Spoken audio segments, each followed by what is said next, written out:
Perkenalkan, nama saya Arif Eko Marianto. Cuman selama ini lebih akrab dipanggil Abi.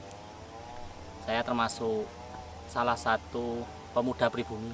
Asli lah, asli di tempat saya ini, kelahiran sini juga, yang memilih bertani sesuai potensi yang ada di daerah saya sendiri, yaitu pertanian. Karena kita semua tahu lahan-lahan yang dekat dengan pegunungan pasti tanahnya bagus sekali dan cocok untuk pengembangan pertanian. Maka disinilah saya. Awal sih saya buta tentang pertanian, karena ya tani-tani seperti biasalah orang-orang bertani. Akhirnya itulah pemikiran awal yang membuat saya berpikir untuk mencari sesuatu yang lain, lebih dari ini. Hanya saya menempuh kuliah, ambil kuliah, jurusan saya pertanian, memang bidangnya atau studinya lebih ke seed production technology atau teknologi produksi benih. Itu lebih fokus sana. Kenapa kok ambil itu? Karena memang kalau produksi benih kita pasti fokus dari awal pembibitan sampai jadi benih lagi. Itu lebih komplit. Akhirnya saya ambil ke sana.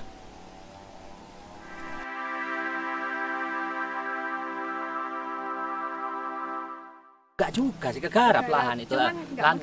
Cuman nggak maksimal.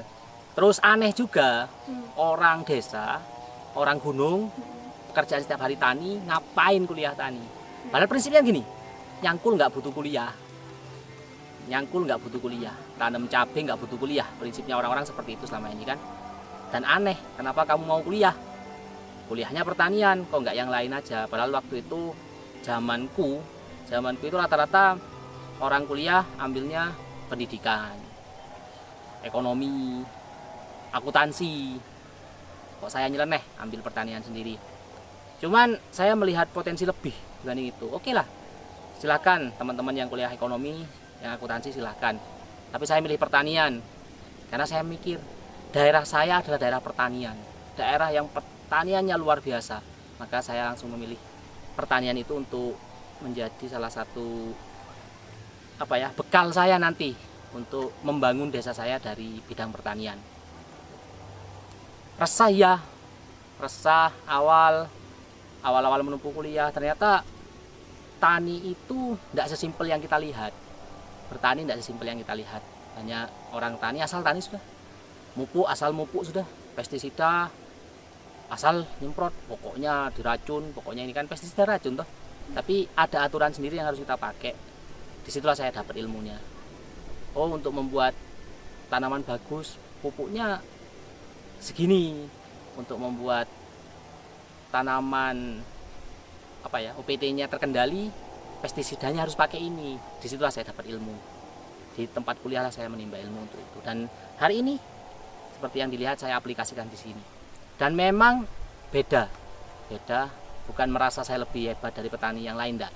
Tapi memang beda hasilnya. Beda di cara perawatan, beda di pembiayaan kita beda. Jika petani yang lain tanam cabai pakai sekian banyak pestisida jenisnya, saya cukup pakai pestisida yang saya butuhkan. Ketika saya butuh untuk insek, ya saya pakai insektisida, saya tidak perlu pakai yang lain. Ketika ulat, saya pakai, oh ini memang untuk ulat. Jadi akhirnya karena sesuatu yang didapat di bangku kuliah bisa tepat sasaran. Nah, ketika tepat sasaran otomatis kan biaya lebih rendah daripada yang lain. Seperti itu.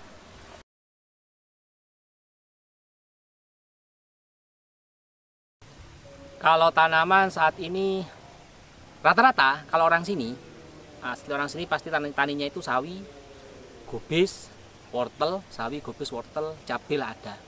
Cuman saya di sini mulai banyak membawa tanaman-tanaman yang lain, terong. Terong di sini jarang, orang tidak ada dulu. Seladri.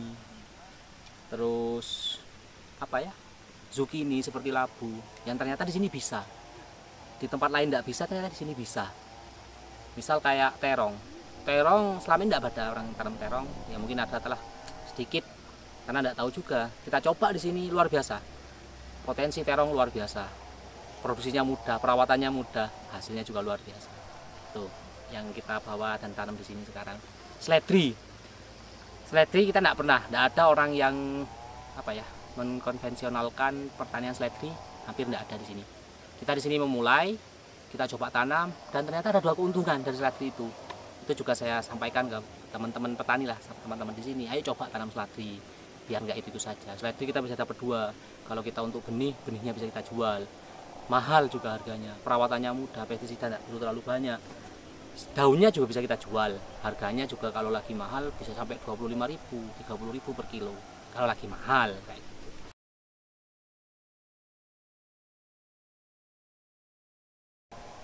Pasti saya tanaman di sini tidak langsung ketika kayak seledri langsung pas 1 hektar seledri, enggak. Jadi kita coba dulu beberapa tanaman, misal kita tanam 1000, oh cocok nggak ini? Ya sudah, kita lanjutkan kalau cocok. Seperti pare, saya pernah nyoba pare. Pare itu rata-rata tanaman dataran rendah sampai menengah, lowland sampai midland lah. Kita coba di highland, kita coba tanamannya bagus, gemuk-gemuk tanamannya, buahnya nggak mau jadi. Ya sudah, stop sampai di situ. Ternyata memang nggak bisa di sini. Jadi tanaman-tanaman tertentu yang bisa kita coba sedikit dulu, baru kita kembangkan untuk jumlah yang lebih banyak, supaya ndak salah tanam terlalu luas berhektar-hektar, ternyata nggak cocok, salah juga akhirnya. Seperti contoh lah, tanpa kajian bawang putih, kita singgung bawang putih di sini, tanpa kajian saya lihat bahkan ini pengawalan dari dinas tertentu lah, saya lihat tanpa kajian ditanam selebar-lebarnya, gagal, rugi tempat, rugi waktu, rugi biaya dan semuanya, seperti bawang putih. Saya tidak mau itu yang terjadi.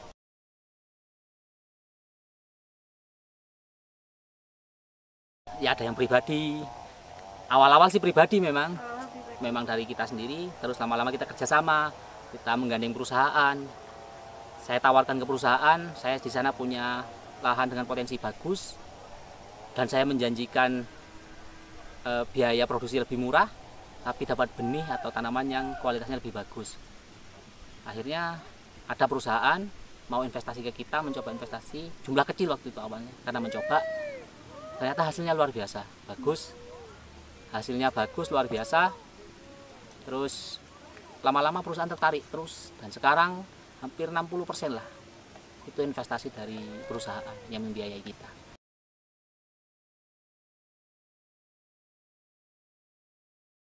Kalau lahan saya di sini luasnya sekitar 2,2 hektar. 2,2 hektar. Saya dibantu oleh tenaga 12 orang. Dibantu setiap hari 12 orang ini membantu saya untuk mengelola di sini.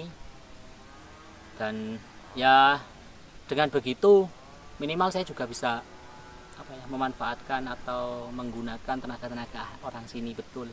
Karena dengan adanya dunia pertanian ini, mereka tidak perlu kerja ke tempat lain. Oke lah, mereka memang bayarannya harian, tapi mereka setiap hari pasti ada tempat untuk bekerja. 12 orang ini, 12 orang. Mungkin saat ini memang 12 orang karena kemampuan saya terbatas. Kemampuan tempat, kemampuan biaya, finansial terbatas. Tuh. Dan ini rata-rata orang-orang yang sudah ikut saya itu sekitar sudah hampir 5 tahun. 5 tahun ikut saya bekerja di tempat ini 5 tahun. Sudah 5 tahun non-stop. Kita tidak pernah, karena kita hampir tidak pernah libur bahkan. Kita tidak pernah libur, mungkin liburnya hanya pas hari raya, kegiatan-kegiatan seperti itu libur. Karena memang terus menerus, dan saya lihat juga ini sangat membantu, karena selama ini tenaga kerja harian itu hari ini kerja, 3 hari kerja, berapa hari libur, seperti itu terus di petani. Tapi kalau dengan manajemen yang seperti ini di sini dengan 12 orang, tanamannya kita nggak serentak, nggak. Jadi di sini kita tanam, ada yang masih kecil, ada yang sudah besar, ada yang sudah siap panen. Akhirnya apa? Orang setiap hari kita butuhkan. Tuh, kita membantu mereka akhirnya untuk mendapatkan penghasilan tetap setiap harinya.